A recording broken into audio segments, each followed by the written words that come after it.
Hello friends, welcome to IAS అదక్ once again. ఈరోజు మన వీడియోలో 30 May 2021 important Hindu articles discuss చేస్తాం. The first important Hindu article వచ్చేసి మనకు సెరాలజికల్ సర్వే అనమాట. సెరాలజికల్ సర్వే అనేది మనకు కొన్ని పాండమిక్ టైమ్స్లో, మనకి ప్రజెంట్ కోవిడ్ టైం ఉంది కదా, ఇలాంటి పాండమిక్ టైమ్స్లో మనకి ఏమవుతుందంటే గవర్నమెంట్ ఆఫ్ ఇండియా వాళ్ళు ఈ సర్వే కండక్ట్ చేస్తుంటారనమాట. ఎందుకు ఈ సర్వే కండక్ట్ చేస్తారంటే టు నో ఏం ఫైండ్ అవుట్ చేయడానికి అంటే యాంటీబాడీస్, ఓకేనా, యాంటీబాడీస్ ఫైండ్ అవుట్ చేయడం కోసం చెప్పేసి మనకు గవర్నమెంట్ వాళ్ళు ఈ యొక్క సెరలాజికల్ సర్వే కండక్ట్ చేస్తుంటారు. ఆల్రెడీ మనకు ఇండియాలో 3 టైమ్స్ జరిగిందనమాట. ఆల్రెడీ ఇండియాలో మనకు 3 టైమ్స్ జరిగింది. ప్రజెంట్ వచ్చేసి మనకు నెక్స్ట్ ఫర్దర్గా జరగదనమాట. ఎందుకు ఈ సర్వే కండక్ట్ చేస్తారు అంటే చూడండి, ఇక్కడ to find out the antibodies, okay, to find out the antibodies అంటే యాంటీబాడీస్ ఫైండ్ అవుట్ చేయడం కోసం. అట్ ది సేమ్ టైం ఈ యాంటీబాడీస్కి ఎవరికి ఉంటాయి, ఓకేనా, ఈ యాంటీబాడీస్ ఉండడం వల్ల మనకైనా యూజ్ ఉందంటే ఆఫ్ కోర్స్ ఈ యాంటీబాడీస్ ఏంటంటే మనకు ఈ వైరస్ నుంచి కాపాడడం జరుగుతుంది అనమాట. ఓకేనా, ఈ వైరస్ నుంచి కాపాడడం జరుగుతుంది. ఈ వైరస్ ఎవరికైతే వచ్చి ఉంటుందో ప్రీవియస్గా, ఎవరైతే ఎఫెక్ట్ అయి ఉంటారో వాళ్ళకి యాంటీబాడీస్ చాలా ఎక్కువ ఉంటాయి అనమాట. అర్థమవుతుందా? అంటే యాంటీబాడీస్ అంటే ఏమంటే మనకు ఫర్ ఎగ్జాంపుల్ ఒక ఏ అనే పర్సన్ వచ్చేసి మనకు ఈ కరోనా వైరస్ వల్ల ఎఫెక్ట్ అయ్యాడు అనుకోండి, అతని బాడీలో చేంజెస్ ఏమొస్తాయంటే the first change is that, for example అది రికవర్ అయ్యాడు అనుకోండి, ఓకేనా, ఏ అనే పర్సన్ రికవర్ అయిన తర్వాత ఇతని బాడీలో ఏం చేంజెస్ ఉంటాయంటే హీ విల్ గెయిన్ అంటే number of antibodies in present body, అంటే ఇక పర్సన్ ఏ దగ్గర ఉన్న బాడీలో ఈ యొక్క నథింగ్ బట్ ఈ యాంటీబాడీస్ అనేది వాటి క్వాంటిటీ రైజ్ అవుతుంది అనమాట. ఈ యాంటీబాడీస్ అనేది మనకు రైజ్ అవ్వడం జరుగుతుంది. అంటే సింపుల్గా ఏంటంటే ఎవరైనా అఫెక్ట్ అయిన పర్సన్ ఈ ఫారిన్ వైరస్ నుంచి లేదంటే వేరే పారాసైట్స్ నుంచి లేక మనకు డిఫరెంట్ బ్యాక్టీరియాస్ నుంచి ఏమైనా పర్సన్ ఎఫెక్ట్ అయితే ఆ బాడీ రెసిస్ట్ చేయడం కోసం అని చెప్పేసి, ఓకేనా, ఆ బాడీ రెసిస్టెన్స్ కోసం అని చెప్పేసి మనకు ఆ బాడీలో కొన్ని యాంటీబాడీస్ డెవలప్ అవుతాయి అనమాట. ఓకే, ఈ యాంటీబాడీస్ ఏంటంటే మళ్ళీ ఫర్దర్గా అలాంటి వైరస్ రాకుండా కాపాడుతుంది అనమాట. అర్థమవుతుందా? అది వైరస్ కావచ్చు, లేదా బ్యాక్టీరియా కావచ్చు, వాట్ ఎవర్ ఇట్. ఈవెన్ ఒక పర్సన్ ఫారెన్ ప్యాథోజన్స్ కానీ లేదంటే మనకు ఫారెన్ ఈ వైరస్ నుంచి ఎఫెక్ట్ అయిన తర్వాత తన బాడీలో రికవర్ అయిన తర్వాత తన బాడీలో ఏమవుతాయి ఎక్కువ ఏం చేంజ్ వస్తుందంటే యాంటీబాడీస్ అంటే మనకు చాలా ఫాస్ట్గా డెవలప్ అయ్యే ఛాన్స్ ఉంది అనమాట. అర్థమవుతుందా? ఇలా మన బాడీ సర్వే వాళ్ళు ఏం చేస్తారంటే ఒక పర్టికులర్ ప్లేస్కి వెళ్ళి, ఓకేనా, ఒక పర్టికులర్ ప్లేస్ వెళ్ళి ఆ పర్టికులర్ ప్లేస్లో ఆ గ్రూప్ ఆఫ్ పీపుల్ దగ్గర బ్లడ్ శాంపిల్స్ కలెక్ట్ చేసుకుంటారు. ఓకే, బ్లడ్ శాంపిల్ కలెక్ట్ చేసిన తర్వాత వాళ్ళు చెక్ చేస్తారనమాట దాన్ని. ఓకేనా, అర్థమవుతుందా? అక్కడ మనకు బ్లడ్ శాంపిల్ తీసుకున్న తర్వాత ఆ బ్లడ్ శాంపిల్స్లో మనకి ఎన్ని యాంటీబాడీస్ ఉన్నాయి, ఓకే, ఇతని దగ్గర ఎక్కువ యాంటీబాడీస్ ఉన్నాయి లేవా. ఒకవేళ అతని దగ్గర ఎక్కువ యాంటీబాడీస్ ఉన్నాయి అనుకోండి, అర్థం ఏమంటే ఆల్రెడీ అతను ప్రీవియస్గా ఏదో ఒక సంథింగ్ డిసీజ్తో ఎఫెక్ట్ అయ్యాడు. ఓకేనా, ఆల్రెడీ ప్రీవియస్గా అతను ఒక వైరస్తో లేదంటే ఫారిన్ ఈ ప్యాథోజన్స్తో ఏంటంటే ఎఫెక్ట్ అయ్యాడని మనకు అర్థమవుతుంది అనమాట. ఓకేనా, అలా ఎక్కువ మందికి వాటి వాళ్ళకి ఎక్కువ యాంటీబాడీస్ ఎక్కువ ఉన్నాయి అనుకోండి, ఓకేనా, అలా అర్థం ఏమంటే చాలా వరకు అక్కడ ఎఫెక్ట్ అయ్యారని అర్థం అనమాట. అర్థమవుతుందా? ఇలా మనకు సెరలాజికల్ సర్వే వాళ్ళు మనకు కండక్ట్ చేశారనమాట. ఈ సెరలాజికల్ సర్వే కండక్ట్ చేసిన తర్వాత మనకు ఒక ఐడియా వస్తుంది అనమాట. అంటే ఏ ఏరియాలో మనకు ఎక్కువ ఎఫెక్షన్ ఉంది, ఓకేనా. అలా మనకు ఇప్పుడు ప్రజెంట్ ఉన్న ఈ యొక్క వాట్ వి కాల్ ఈ ప్రజెంట్ టెస్టింగ్లో, ఈ ప్రజెంట్ సర్వేలో what is the main focus is that immunoglobulin G, ఓకేనా. ఇమ్యునోగ్లోబిన్ జీ అనేది మనకు important. It is one of the antibody. Okay, ఇది మన బాడీలో వచ్చేటువంటి యాంటీబాడీ అనమాట. ఏంది? ఇమ్యునోగ్లోబిన్ జీ, ఐజీజీ అంటారు దీన్ని. ఓకేనా, సింపుల్గా ఇమ్యునోగ్లోబిన్ జీ. ఇది ఎందుకు ఇంపార్టెంట్ అంటే it is one of the long lasting, ఓకేనా, లాంగ్ లాస్టింగ్ యాంటీబాడీ. ఓకేనా, లాంగ్ లాస్టింగ్ అంటే మనకు చాలా టైమ్స్ వరకు మనకి మన బాడీలో అలాగే ఉంటుంది అనమాట. At the same time it has a capacity to fight with corona virus. Okay, corona virus fight చేసే కెపాసిటీ ఉందన్నమాట దీనికి. సో అందుకని చెప్పేసి ఈ ఇమ్యునోగ్లోబిన్ జీ అనేది మనకు ఇంపార్టెంట్ అనమాట. ఇది ఎంతమందికి ఉంది, ఓకేనా, ఇది ఎంతమందిలో మనకి ఎక్కువగా స్ప్రెడ్ అవుతా ఉంది, ఎంతమందిలో ఎంత స్ట్రెంత్ ఉంది, ఓకే, ఎలాంటి పర్సన్స్ మనకు ఈ యొక్క ఇమ్యునోగ్లోబిన్ జీ అనేది ఎక్కువ డెవలప్ అవుతుంది అనేది మనం ఫైండ్ అవుట్ చేయడం అని చెప్పేసి గవర్నమెంట్ ఆఫ్ ఇండియా వాళ్ళు ఈ సెరలాజికల్ సర్వేని కండక్ట్ చేయడం జరుగుతుంది అనమాట. అర్థమవుతుందా? ఈ యాంటీబాడీస్ అని ఎందుకు ఉన్నాయంటే మనకు మన బాడీని కాపాడడం కోసమే, ఫైట్ చేయడం కోసం అనమాట. ఇవి ఎప్పుడు డెవలప్ అవుతాయంటే మనకి ఎప్పుడైతే మనం ఎఫెక్ట్ అవుతామో, అర్థమవుతుందా, ఎప్పుడైతే మనం ఎఫెక్ట్ అవుతామో అప్పుడు మనకి ఈ యాంటీబాడీస్ అనేది డెవలప్ అవ్వడం జరుగుతుంది అనమాట. ఓకేనా, అసలు ఎందుకు ఈ సెరలాజికల్ సర్వే కండక్ట్ చేయాలి అంటే మనకు సింపుల్గా ఒకటే రీజన్ ఏంటంటే పాలసీ ఇంటర్వెన్షన్స్. ఓకేనా, అంటే policy interventions nothing but government వాళ్ళు, ఓకే, ఇలాంటి పాండమిక్ సైన్స్ వచ్చినప్పుడు, ఇలాంటి వైరస్ స్ప్రెడ్ అయినప్పుడు ఇలాంటి స్టెప్స్ తీసుకోవాలి. ఓకేనా, ఎలాంటి స్టెప్స్ తీసుకోవాలి, ఏ ఏరియాలో, ఓకే, ఏ పర్టికులర్ ఏరియాలో మనకి ఎక్కువ మంది పర్సన్కి ఎఫెక్ట్ అవుతున్నారు, ఓకేనా, at the same time A area పీపుల్కి ఎక్కువ ఇమ్యూనిటీ లేదు, సింపుల్గా ఎక్కువ యాంటీబాడీస్ డెవలప్ కావడం లేదు, ఎందుకు అక్కడ ఆ డెత్ రేట్స్ ఎలా ఉన్నాయి దాన్ని బేస్ చేసుకొని మనం ఎక్కడ పాలసీ డెవలప్ చేయాలి, ఎక్కడ లాక్డౌన్స్ కండక్ట్ చేయాలి, ఓకేనా, అలాంటి బేస్ పాయింట్ ఆఫ్ మీద మనకి ఏమవుతుందంటే ఒకవేళ ఫర్దర్గా మన నెక్స్ట్ ఎవరైనా ఇంకొక వాట్ వి కాల్ ఇంకొక స్ట్రెయిన్ వచ్చింది, ఇంకొక థర్డ్ వేవ్ అంటాం కదా, ఇలా మనకు వైరస్ డెవలప్ అయిన తర్వాత ఎక్కువ ఎఫెక్ట్ ఏ ఏరియా మీద ఉండొచ్చు, ఓకేనా? ఈ డేటా మనకు కలెక్ట్ చేసిన తర్వాత ఈ పాలసీ ఇంటర్వెన్షన్ కానీ గవర్నమెంట్ ఎలా చర్యలు తీసుకోవాలి ఫర్దర్గా అని చెప్పేసి మనకు ఒక ఐడియా రావడం జరిగింది అనమాట. సో దాని బేస్ పాయింట్ చేసుకుని మనకి ఇక్కడ ఈ గవర్నమెంట్ ఆఫ్ ఇండియా వాళ్ళు మనకు ఈ సెరలాజికల్ సర్వే కండక్ట్ చేయడం జరిగింది అనమాట. ఓకేనా? మెయిన్ ఇంపార్టెంట్ మనకి ఏంటంటే ఇమ్యునోగ్లోబులిన్ ఇది antibody is very important, which is very long lasting antibody at the same time which it has capacity to fight with the coronavirus. So these 2 points are very important. Clear? That is all about the serological survey. అర్థమవుతుందా? ఇది conduct చేసేది ఎవరంటే మనకు what we call ICMR అనమాట, Indian council of medical research. Okay, ICMR వాళ్ళు మనకి ఏం చేస్తారంటే వీళ్ళు ఈ యొక్క వాటికి సెరాలజికల్ సర్వేని కండక్ట్ చేస్తున్నారు అనమాట. ఓకేనా? ఇక్కడ చూడండి, ఇక్కడ ఐసీఎంఆర్ ఉంది కదా, Indian council of medical research. ఓకేనా? అది మనకు కండక్ట్ చేస్తుంది అనమాట serological survey. Clear? This all about this article. Next article important చేసి మనకు about the origin of the COVID-19. ఓకేనా? మెయిన్ ప్రజెంట్ ఏంటంటే మనకు ఒక ఇష్యూ అనేది రైజ్ అవుతుంది అనమాట ప్రతిరోజు. ఈ రోజనే కాదు, మీన్ ఎప్పుడైతే కరోనా వైరస్ స్టార్ట్ అయిందో అప్పటి నుంచి కూడా మనకు ఒక కాంట్రవర్సీ రైజ్ అయింది. Which is the origin country of the corona virus. Okay, corona వైరస్ని పుట్టింది ఎక్కడ? ఓకే, కరోనా వైరస్ ఎవరు తయారు చేశారా, లేదంటే ఎవరన్నా దానికి కావాలని మేము మనుషులకి పంపించారా, లేదంటే అది ఆర్టిఫిషియల్ న్యాచురల్గా ప్రాబ్లం వల్ల వచ్చిందా? ఓకే, ఇలా కొన్ని క్వశ్చన్స్ కన్నా మనకు ఆన్సర్ లేదనమాట. సో దానికోసం చెప్పేసి మనకు ఈ ఆర్టికల్ చెప్తాను అనమాట. ఈ కరోనా వైరస్ ఎక్కడ పుట్టింది, ఓకే, ఎవరు దీన్ని స్టార్ట్ చేశారని చెప్పేసి మనకు ఏ ఏరియాలో స్టార్ట్ అయిందని చెప్పేసి మనకు ఈ క్వశ్చన్ మార్క్కి ఆన్సర్ ఫైండ్ అవుట్ చేయడం కోసం అని చెప్పేసి మనకు ఈ WHO, ఓకే, ఈ WHO వాళ్ళు ఎవరైనా మనకు వరల్డ్ హెల్త్ ఆర్గనైజేషన్ వాళ్ళు ఏంటంటే ఒక గ్రూప్ పంపించే వాళ్ళు చెక్ చేయడం జరిగింది, ఇన్వెస్టిగేషన్ చేయడం జరిగింది అనమాట. ఈ ఇన్వెస్టిగేషన్లో వచ్చిన రిజల్ట్స్ ఏం చెప్పేసి మనకు ఇక్కడ ప్రజెంట్ ఆర్టికల్లో డిస్కస్ చేస్తున్నారు. ఓకేనా?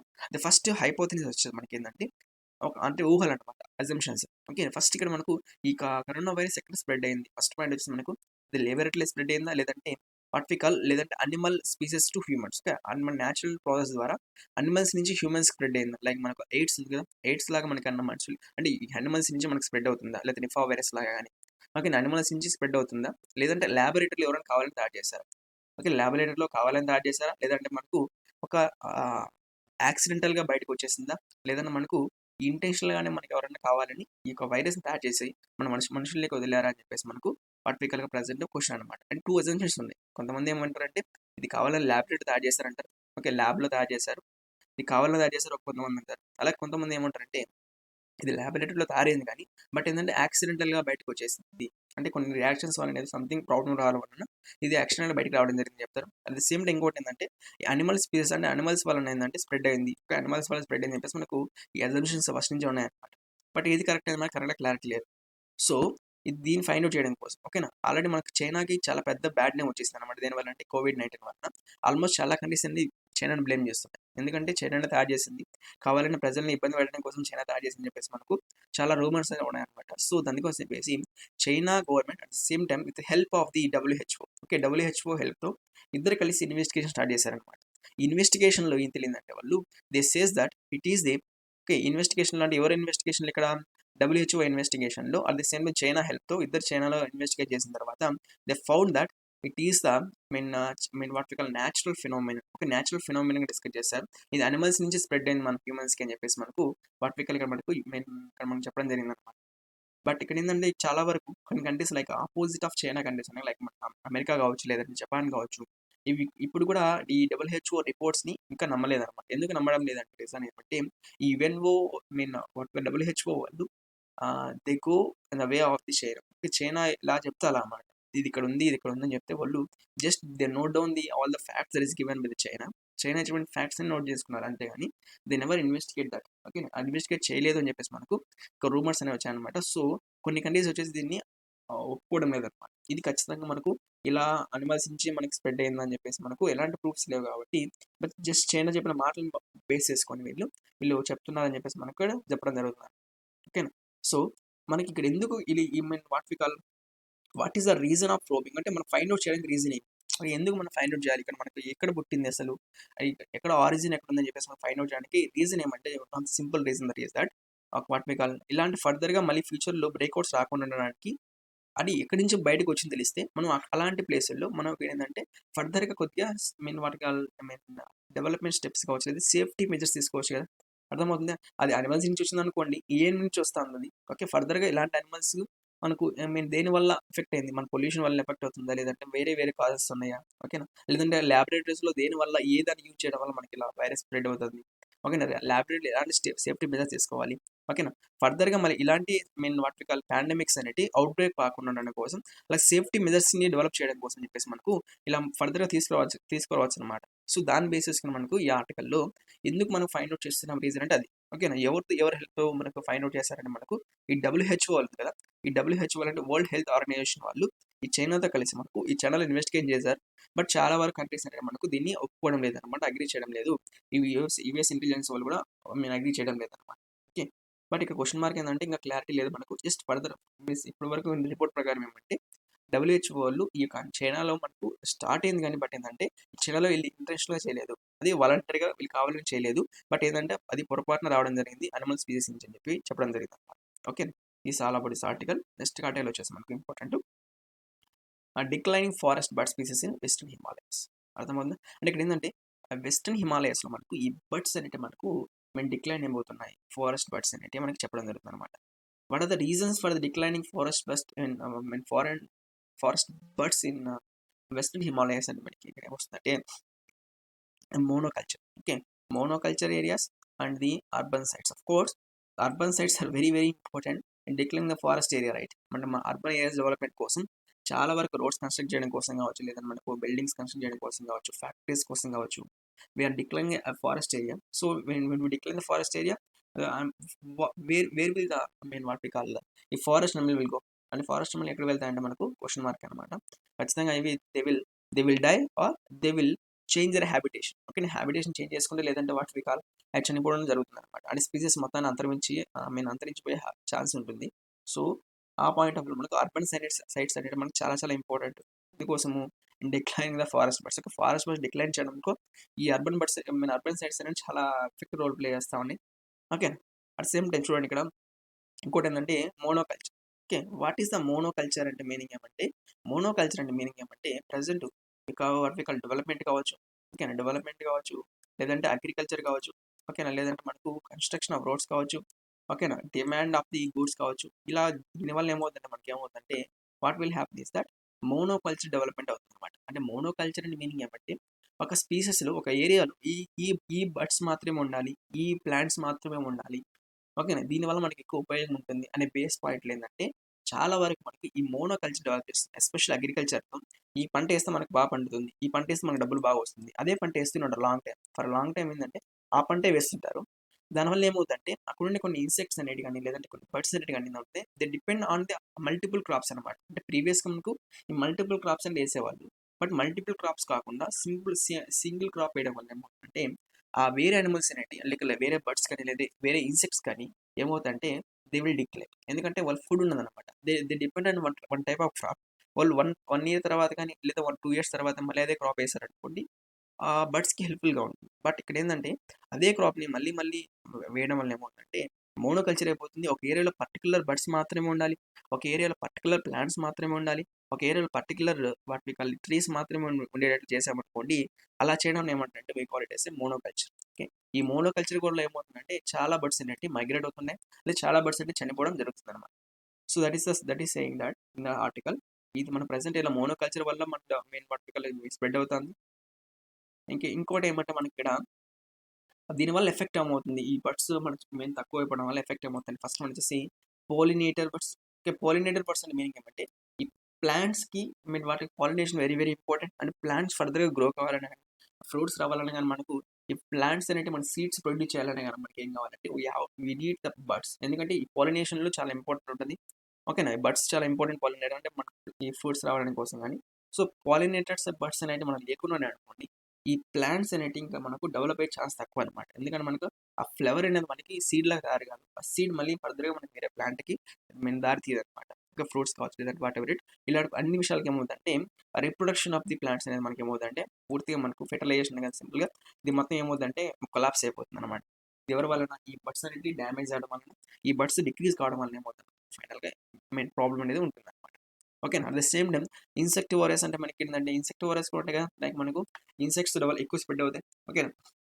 ఈ బడ్స్ అనేటివి ఏం చేస్తాయంటే ఈ బర్డ్స్ అనేటివి ఇన్సెక్ట్స్ తింటుంటాయనమాట. అక్కడ అక్కడ బ్యాలెన్స్ చేస్తుంటాయి. అంటే బయో బర్డ్స్ ఏం చేస్తారంటే they will make it balance అనమాట. అంటే ఇక్కడ ఎన్ని ఉండాలి అన్ని వస్తాయనమాట. అంటే ఇన్సెక్ట్స్ ఎన్ని ఉండాలి, బర్డ్స్ ఎన్ని ఉండాలి, ప్లాంట్స్ ఎన్ని ఉండాలి అనేది ఒక బ్యాలెన్స్డ్ ఫామ్‌లో ఉంటాయి. ఎప్పుడైతే ఈ బర్డ్స్ అన్ని చనిపోతాయో అప్పుడు ఫైనల్‌గా ఏమవుతుందంటే ఈ ఇన్సెక్ట్స్ అనేవి ఎక్కువైపోతాయి.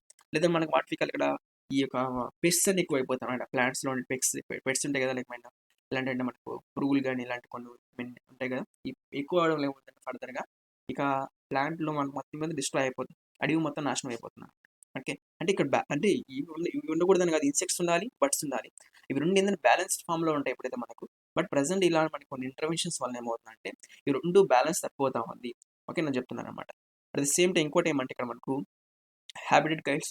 ఓకే. హాబిటెట్ గైడ్స్ అంటే మనకి వాటికి ఇక్కడ ఈ ప్రెజెంట్ ఉన్నటువంటి కొన్ని క్లైమేట్ చేంజెస్ వల్ల కావచ్చు, లేదంటే ఇక్కడ బర్డ్స్ వాటికి హాబిటెట్ మార్చుకోవడం అని ఇలా చేయడం జరుగుతుందనమాట. దేనివల్లనంటే ఇక బర్డ్స్ అనే స్పీస్ తగ్గిపోవడం వలన అని చెప్పేసి. ఇక్కడ ఒక ఎగ్జాంపుల్ ఇస్తున్నాననమాట. ఎగ్జాంపుల్ ఏమంటే వుడ్ పీకర్. ఓకే. వుడ్ పీకర్ అనే ఎగ్జాంపుల్ ఇస్తాను చూడండి ఇక్కడ. వుడ్ పీకర్ చాలా చాలా ఇంపార్టెంట్ అనమాట. వుడ్ పీకర్ ఈ ప్లాంట్ కింగ్డమ్‌లో సారీ ఈ బర్డ్ కింగ్డమ్‌లో మనకు ఈ బర్డ్స్ ఒక స్పీసెస్ ఉన్నాయి కదా! ఈ స్పీసెస్ అన్నిట్లికల్లా మనకు ఇదొచ్చేసి మనకు కార్పెంటర్ బర్డ్ అని చెప్తారనమాట. ఈ కార్పెంటర్ బర్డ్ ఎందుకంటే ఇది వుడ్ పీకర్ వచ్చేసి మనకు ఈ పెద్ద పెద్ద ట్రీస్ మీద ఏంటంటే చిన్న చిన్న హౌల్స్ లాగా కేవ్స్ అనేవి మనకు చిన్న చిన్న రంధ్రాలు చేస్తాయి అనమాట. ఈ రంధ్రాలు ఏంటంటే వాటిని వేరే బర్డ్స్ అనేవి మనకు ఫిల్ అయిపోతాయి అనమాట. ఓకే. అంటే హోమ్ కట్టేసి వెళ్తుంది అనమాట. ఇది ఒక సింపుల్ చెప్పాలంటే ఒక ఇంజినీర్. ఓకే. సింపుల్ చెప్పాలంటే woodpecker is engineer to the all the birds right. Okay. ఇది చెట్ల మీద డిఫరెంట్ డిఫరెంట్ షేప్స్‌లో మనకు ఈ హోల్స్ చేస్తాయి. ఆ హోల్స్‌లో మనకి చాలా చాలా బర్డ్స్ అనేవి లైవ్ చేస్తున్నాయి అనమాట. బట్ ఇక్కడ ఏమవుతుందంటే ఈ ఈ వుడ్ పీకర్ చేసిన హోల్స్ అనేవి మనకు చాలా ఎంప్టీగా ఉన్నాయి. రీజన్ ఏమంటే decline of the forest birds. Okay. Forest bird మొత్తం డిక్లైన్ అయిపోతున్నాయి. At the same time present వుడ్ పీకర్సే లేవు. ఈ కొత్త హోల్స్ ఏం చేస్తాయంటే మన క్వెషన్ మార్క్ అగైన్. అంటే వుడ్ పీకర్స్ లేవు. అంటే ఇక్కడ మనకు ఇది ఉన్నది ఇంపార్టెంట్ కదా! అలాగే మనకు ఇది చాలా ఇంపార్టెంట్. అది వుడ్ పీకర్స్ లేవు ప్రెజెంట్ ఇక్కడ. ఓకేనా? అర్థమవుతుందా? ఈ ఫారెస్ట్‌లో ఎస్పెషల్లీ వెస్టర్న్ హిమాలయాస్‌లో మనకు వుడ్ పీకర్స్ లేవు.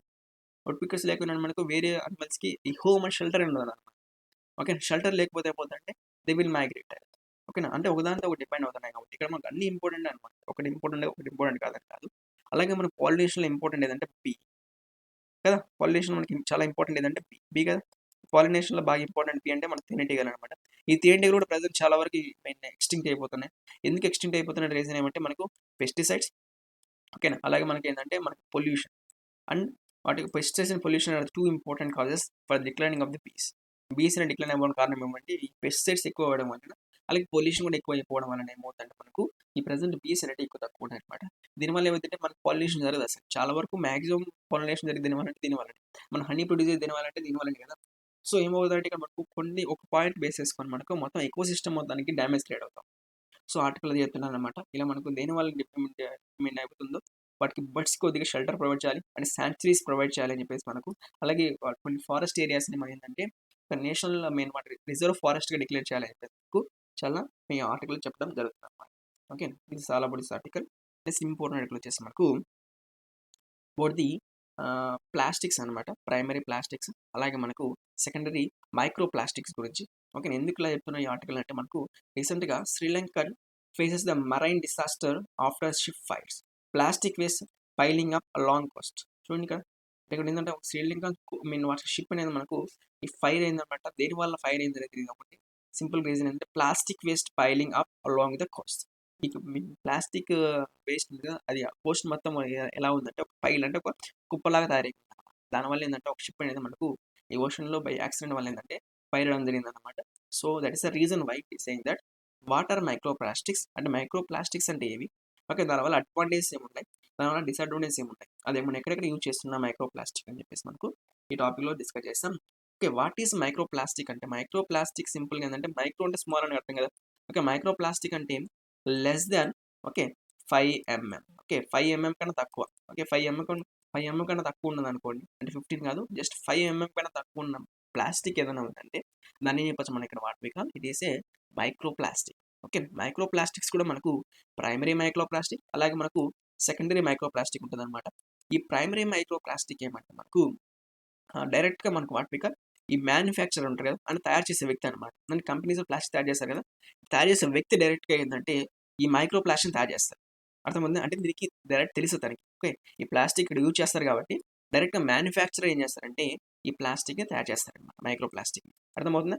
అలా చేస్తే దాన్ని ఏమంటారంటే ప్రైమరీ మైక్రో ప్లాస్టిక్. అలా కాకుండా ఈ ఉన్న ప్లాస్టిక్ ఉంటుంది నార్మల్ ప్లాస్టిక్ని అంటే నార్మల్ మైక్రో ప్లాస్టిక్ని దీన్ని స్ప్లిట్ చేయడం కానీ అంటే దాన్ని వాటికల్ ఆర్టిఫిషియల్గా కావచ్చు లేదా న్యాచురల్ కావచ్చు అంటే సన్లైట్లో కానీ అంటే మనకు డిస్మాంటల్ అయిపోతుంది కదా మన డీకంపోజ్ అయిపోతుంది కదా అలా అయినప్పుడు మనకి ప్లాస్టిక్ అనేది మళ్ళీ మైక్రో ప్లాస్టిక్గా కన్వర్ట్ అయిపోతుంది అనమాట. అలా న్యాచురల్ ప్రాసెస్ కానీ లేదంటే ఆర్టిఫిషియల్గా మనమే ఏమన్నా మైక్రో ప్లాస్టిక్ మైక్రోగా మార్చామనుకోండి అప్పుడు ఏమవుతుందంటే అది that is called secondary micro plastic. దాని ఏమంటారా సెకండరీ మైక్రో ప్లాస్టిక్ అనడం జరుగుతుంది అనమాట. అర్థమవుతుంది? సెకండరీ మైక్రో ప్లాస్టిక్ అంటే అదనమాట. ప్రైమరీ అంటే డైరెక్ట్గా మ్యానుఫ్యాక్చర్లో దాన్ని తయారు చేస్తారు. క్లియర్. ఇక్కడ చూడండి ఇక్కడ మనకి ఫర్దర్ ఇంకోటి ఏంటంటే ఈ మైక్రో ప్లాస్టిక్ ప్రైమరీ దాంట్లో మనకి ఎగ్జాంపుల్ మేజర్గా ఏంటంటే మైక్రో బీడ్స్. ఓకే, ఈ మైక్రో బీడ్స్ అంటే మీనింగ్ ఏమంటే మనకు ఈ మైక్రో బీడ్స్ అంటే మీనింగ్ యాక్చువల్గా మనకు ప్రజెంట్ చాలా వాటిల్లో మనకి ఏంటంటే కొద్దిగా హార్డ్నెస్ పెంచడం కోసం అవునా చాలా వాటిల్లో దీన్ని యూజ్ చేస్తారు అనమాట. లైక్ ఫర్ ఎగ్జాంపుల్ ఈ కాస్మెటిక్స్ ఉన్నాయి కదా లైక్ మనకు ఫేస్ క్రీమ్స్ కానీ ఓకే ఫేస్ క్రీమ్స్ ఉంటాయి కదా లైక్ మనకు ఫేర్ అండ్ లవ్లీ ఓకే అలా డిఫరెంట్ ఫేస్ క్రీమ్స్ ఉంటాయి కదా ఈ ఫేస్ క్రీమ్స్లో వాడతారు కాస్మెటిక్స్లో. అట్ ద సేమ్ టైం మనకు ఇంకా వీటిల్లో వాడతారండి మనకు పేస్ట్ ఉంది కదా అంటే టూత్ పేస్ట్ ఓకే పేస్ట్లో వాడతారు ఓకేనా. అలాగే మన దీంట్లో ఇంకా ఇంటర్నెట్లో వస్తే సోప్స్ ఓకే సోప్ ఉంది కదా మనకు ఒళ్ళు రుద్దిన సోప్లు ఆ సోప్స్లో కూడా మనకు యూజ్ చేయడం జరుగుతుంది అనమాట. అంటే మన కాస్మెటిక్స్లో యూజ్ చేస్తారు ఓకే మన టూత్ పేస్ట్లో కానీ లేదంటే సోప్స్లో ఇలా వాటిలో ఏంటంటే కొద్ది హార్డ్నెస్ పెంచడం కోసం ఒక less than 1 mm okay less than 1 mm అంటే 1 mm కన్నా తక్కువ ఉన్నటువంటి ఈ మైక్రో ప్లాస్టిక్స్ని యూజ్ చేస్తారనమాట. ఓకే దాని పాలిఇథిలిన్ ఓకేనా అలాగే పాలీప్రొపలిన్ ఓకేనా పాలిఇథిలిన్ టెరాప్థలిన్ ఓకేనా పాలీమిథైల్ మెటాక్లిన్ ఓకేనా ఇలా నైలాన్ ఇలాంటి కొన్ని ఏంటంటే మనకు వాటిపై కాలికి some types of examples of the micro plastics అనమాట. ఇలాంటి మైక్రో ప్లాస్టిక్స్ మనం డిఫరెంట్ కాంపోనెంట్స్లో యూజ్ చేయడం జరుగుతుంది అనమాట. అర్థమవుతుందా? ఇది ప్రైమరీ ప్లాస్టిక్స్ అంటే primary micro plastics secondary micro plastics ఓకేనా. తర్వాత ఇంకోటి ఏంటంటే దీనివల్ల మనకు ప్రెసెంట్ ఏమన్నా ప్రాబ్లమ్స్ ఉన్నాయంటే ఖచ్చితంగా ప్రాబ్లమ్స్ ఉన్నాయి మైక్రో ప్లాస్టిక్స్ వలన. ఫస్ట్ చూసినట్టయితే మనకి ఏంటంటే అది అడ్వాంటేజ్ ఆఫ్ మైక్రో ప్లాస్టిక్ ఏంటంటే చూసినట్టు మనకి అడ్వాంటేజ్ కాదు. దీనివల్ల ఎందుకు అలా స్ప్రెడ్ అవుతుందంటే pass through water filtration system okay చాలా చిన్నగా ఉండడం వల్ల ఏంటంటే వాటర్ ఫిల్టరేషన్లో కూడా మనకి ఏంటంటే ఇది పాస్ అయిపోతుంది అనమాట. అంటే మనకు ఇది ఫ్లో అయిపోతుంది మనకు తెలియకనే వెళ్ళిపోతూ ఉంటుంది అనమాట. ఫైనల్గా అది ఎక్కడ వెళ్ళిపోతుంది ఫైనల్గా వెళ్తే మనకి రివర్స్లోకి వెళ్ళిపోతుంది అయితే ఓషన్స్లోకి వెళ్ళిపోతుంది అనమాట. ఓషన్లో రివర్స్లో వెళ్ళిన తర్వాత ఏమవుతుందంటే will create damage to fishes. ఖచ్చితంగా ఫిషెస్ ఆ వాటర్లో ఉన్నటువంటి కొన్ని పార్టికల్స్ తింటాయి కదా ఆ పార్టికల్ తిన్న తర్వాత ఫిషెస్ ఖచ్చితంగా ఏమవుతుందంటే ప్రాబ్లం క్రియేట్ అవుతుంది. ఆ వాటర్ పీల్చుకుని లోపలికి పిలిచినా కానీ ఏమవుతుందంటే ఫిషెస్ కొద్దిగా ఈ ప్రాబ్లమ్స్ అనేవి రైజ్ అవుతాయి అనమాట. ఆ ఫిషెస్ ఫర్దర్గా ఎవరో ఖచ్చితంగా మనుషులు తింటారు వాటిని. ఆ మనుషులు తిన్నప్పుడు ఆ మనుషుల్లో కూడా అది మైక్రో ప్లాస్టిక్స్ అనేవి వెళ్ళిపోతాయి అనమాట. అర్థమవుతుంది. అంటే మనకు అందుకే పేస్ట్ కానీ సోప్ కానీ తినకూడదు పిల్లలు కూడా తినిపించకూడదు అనమాట. అంటే ఫిషెస్ కూడా ఏంటంటే మన ఇక్కడ ఫిషెస్ కూడా డైరెక్ట్గా మనం కన్జ్యూమ్ చేస్తాం అనుకోండి ఈ ఫిషెస్ నుంచి మనకి హ్యూమన్స్కి డైరెక్ట్గా ఈ మైక్రో ప్లాస్టిక్స్ అనేవి వచ్చేస్తాయి అనమాట. At the same time it will create like చెప్పాను కదా ఇక్కడ మనకు వేస్ట్ ప్లాస్టిక్ మొత్తం పైల్ అయిపోయిందని చెప్పేసి అలాగే మనకి ఇక్కడ పొల్యూషన్ క్రియేట్ చేస్తుంది. అంటే వాటర్లో పొల్యూషన్ కావచ్చు లేదంటే ఎయిర్లో పొల్యూషన్ కావచ్చు. ఎందుకంటే మైక్రో కదా చాలా చిన్నగా ఉంటాయి కదా ఈ మన ఎయిర్లో కూడా వెళ్ళే ఛాన్స్ ఉంది అనమాట. ఓకేనా అలాగే గింజివైటిస్ మన బాడీలో ఏంటంటే కొన్ని ప్రాబ్లం క్రియేట్ చేస్తుంది ఇలా ఇన్ దిస్ ఫామ్ అనమాట. అంటే పొల్యూషన్ క్రియేట్ చేస్తుంది అలాగే మన హ్యూమన్స్ కూడా మనకి ఫిషెస్కి అలాగే ఎకో సిస్టమ్ మొత్తాన్ని కూడా ఒక వాటి ప్రాబ్లం క్రియేట్ చేస్తుంది అనమాట. ఏంటి ఇవంటే మైక్రో ప్లాస్టిక్స్ అనేది. ఓకే దీనికోసం అని చెప్పేసి మన గవర్నమెంట్ ఆఫ్ ఇండియా ఏమైనా చేస్తున్నారా అంటే గవర్నమెంట్ ఏమైనా దీని మీద రెగ్యులేషన్స్ ఏమైనా ఉన్నాయంటే అఫ్ కోర్స్ మనకు ఈ బ్యూరో ఆఫ్ ఇండియన్ స్టాండర్డ్స్ అని బిఏఎస్ అని చెప్పేసి ఈ బిఏఎస్ఎల్ ఏంటంటే కొన్ని వాటి మీద అంటే ఎస్పెషల్లీ కొన్ని వాటికల్లో ఈ హోమ్ మేడ్ యాక్టివిటీస్ కదా హోమ్ మేడ్ ఐటమ్స్ మీద తగ్గించాలని చెప్పేసి మనకు కొన్ని స్టాండర్డ్స్ ఉన్నాయి అనమాట. ఇంతవరకే వాడాలి ఎందుకంటే ఎక్కువ మైక్రో ప్లాస్టిక్స్ వాడకూడదు అని చెప్పేసి మనకు కొన్ని రెగ్యులేషన్స్ ఉన్నాయి. బట్ అదే రెగ్యులేషన్ మనం వేరే కంట్రీస్ చూసాం నెదర్లాండ్స్ కావచ్చు. ఓకే నెదర్లాండ్స్ ఏంటంటే the ban all the cosmetics. Okay almost అన్ని కాస్మెటిక్స్ బ్యాన్ చేశారు. రీజన్ ఏమంటే simple reason that is micro plastics. Micro plastics ఎక్కువ ఉన్నాయని చెప్పేసి ఒకటే రీజన్ ఏంటంటే ఈ నెదర్లాండ్స్లో మొత్తం మనకు ఈ కాస్మెటిక్స్ మొత్తాన్ని బ్యాన్ చేయడం జరిగింది అనమాట. అర్థమవుతుందా. అండ్ పాలు అనేది మనకి ఏంటంటే ఒక స్మాల్ ఐలాండ్ కంట్రీ అనమాట. ఈ ఐలాండ్ కంట్రీ కూడా ఏంటంటే మనకి ప్రజెంట్ ఈ యొక్క వాట్ వి కాల్ ఈ యొక్క మైక్రో ప్లాస్టిక్ మొత్తాన్ని బ్యాన్ చేశారనమాట. ఎందుకు మైక్రో ప్లాస్టిక్ బ్యాన్ చేశారంటే it destroying the eco system. Okay eco system మొత్తం డిస్ట్రాయ్ చేస్తూ ఉంది. That is the reason why this country ఎందుకంటే ఇది ఐలాండ్ కంట్రీ కదా సో అందుకని చెప్పేసి మనకి ఏమవుతుందంటే ఇక్కడ మనకు సింపుల్గా ఈ యొక్క మైక్రో ప్లాస్టిక్ మొత్తాన్ని కూడా వాళ్ళ కంట్రీలో బ్యాన్ చేయడం జరిగింది అనమాట. So this all about this article. ఇవన్నీ ఇది ఈరోజు ఉన్నటువంటి ఇంపార్టెంట్ ఆర్టికల్స్ ఇవన్నీ. టుమారో ఇంపార్టెంట్ ఆర్టికల్ డిస్కస్ చేస్తాం. Thanks for watching. Subscribe to our channel and share our videos.